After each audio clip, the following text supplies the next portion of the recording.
After the Washington Monument, we went to the World War II Memorial. The World War II Memorial was probably one of the most emotional parts.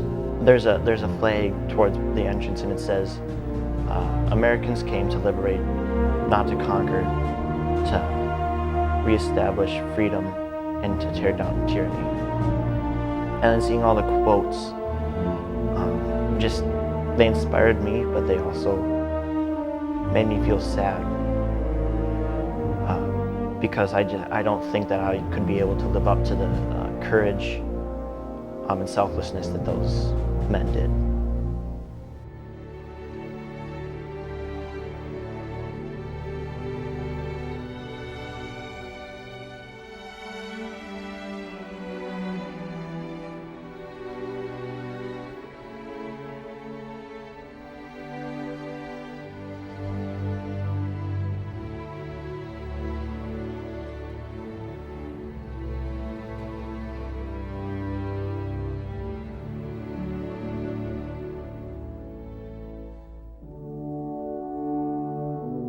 When I was walking through it, reading the quotes on the wall, and it was such a moving memorial that obviously had so much work put into it.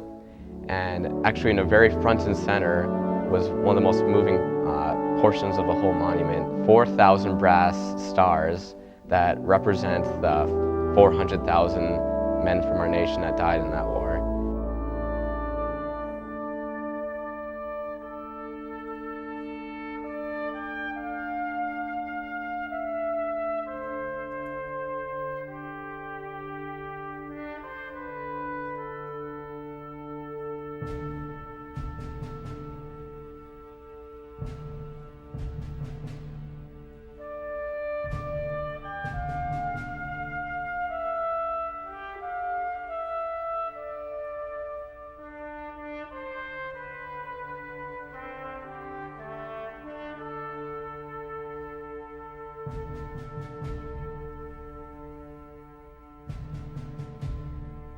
The World War II Memorial was special for me because my grandfather was in World War II, and my family actually donated money when the memorial was being built, so his name was in the list of honored soldiers. It just really hit home seeing the wall of stars for everyone that died and how lucky we were that we still have them around today, and just really made me feel for all the families that didn't have their loved ones come home.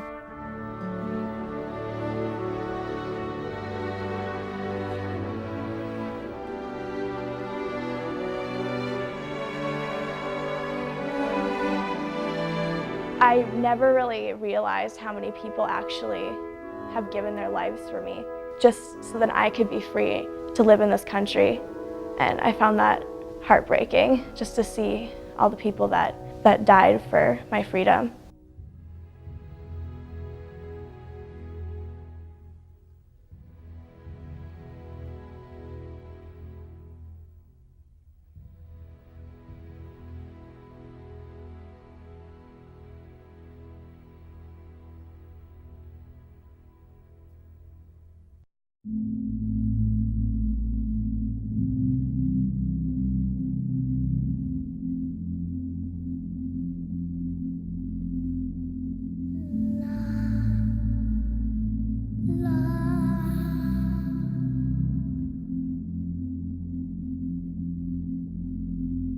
The Vietnam Memorial was really emotional.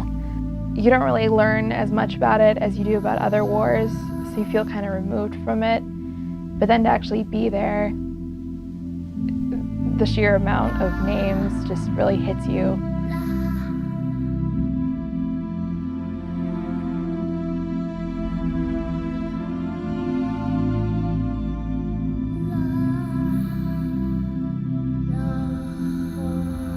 And while we were there, we met a man who fought in that war, and he began to tell us stories of how it was in the war and what happened to him. And he showed us his hand, and he had some of his fingers missing. One veteran explained to me that if when you pull back into your own and just let the evil around you grow, you're not helping anything. You're just helping the evil, really. He enjoyed serving other people and being a servant, and that's one of the reasons why I respect the men and women of our armed forces so much.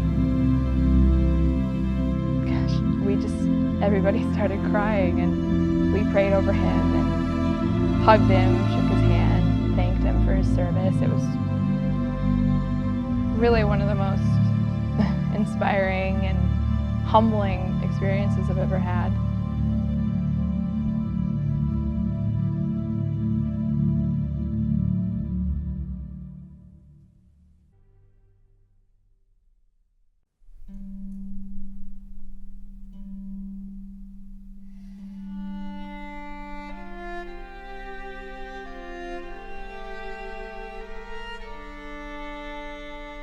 There's these two sides that have these statues of men walking through just like the swamps, like how they would in the war. There's a lot of men that lost their legs or their feet just because of how much walking they did in water.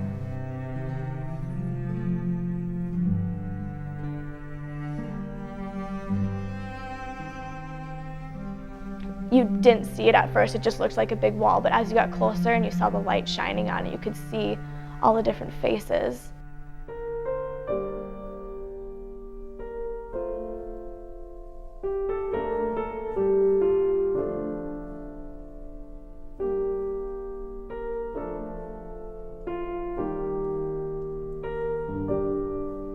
I tried to stop and look at every single face because I realized that I was seeing faces of people who had given up their lives to protect my freedom.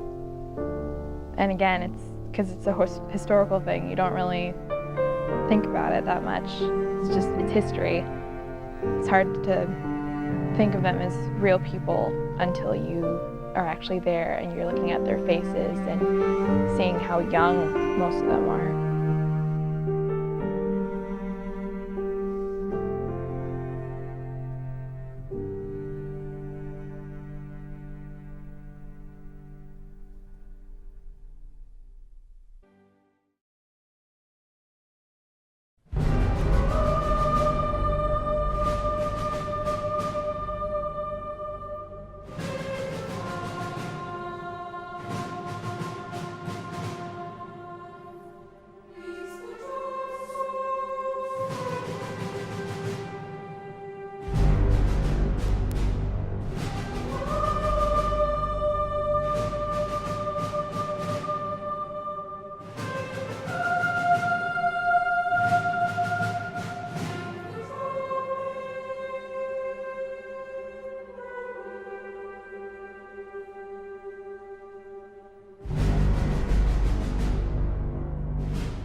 Arlington National Cemetery was one of the most somber places we walked through.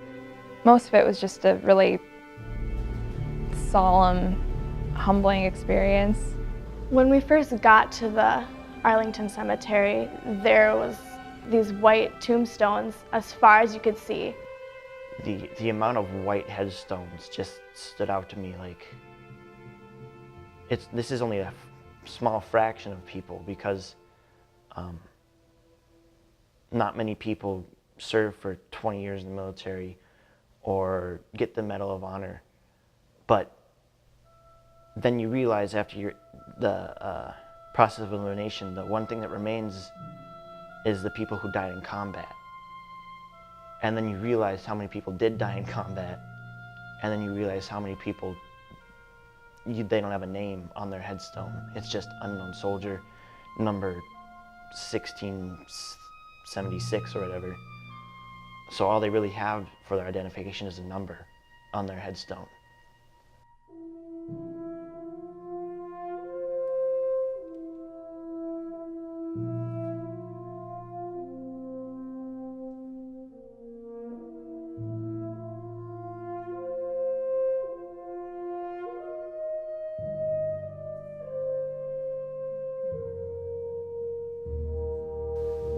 And then you get to the Tomb of the Unknown Soldier, where the unknown soldiers from different wars are represented by one from each war. We got to talk to one of the guards of the tomb, which was really cool because he got to tell us about what it's like being a guard and how much they have to give in order to be a guard. Watching the guards change shifts even was fascinating. And most soldiers, they die in a war and their bodies are shipped home and their families are there to remember them and honor them. But the soldiers that came home but didn't have a name, their families couldn't do that. We tried to give them the best honor we could in guarding them day and night and saluting them day and night. Not many people know this, but the amount of steps that the guard takes back and forth is 21. The amount of seconds between each facing movement is 21 seconds.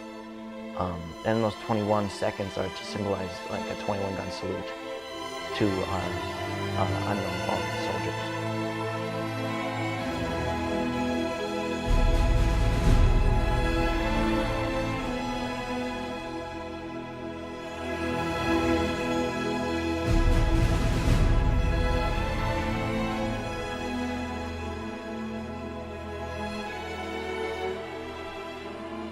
All of the guard there that watch over their tombs, they're their family.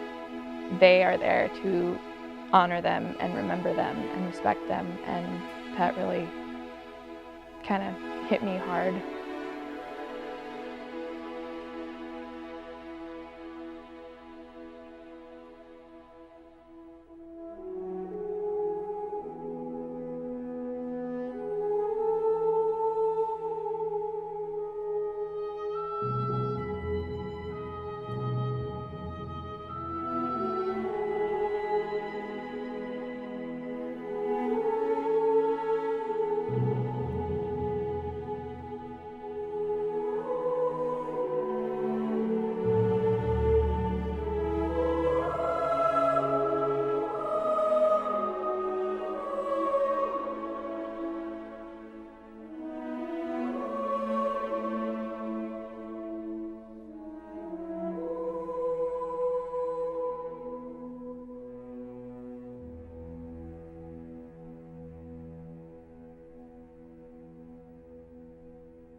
you who watch this can pray for us who went on this trip, that we really remember what we saw. And actually, I have a bracelet on my wrist that says "What You Do Matters," which is from the Holocaust Museum. And I think that's one of the biggest things that really stuck out to me. What you do matters. And I think putting that in a Christian light, what us as Christians do matters in our country. We should not forget it.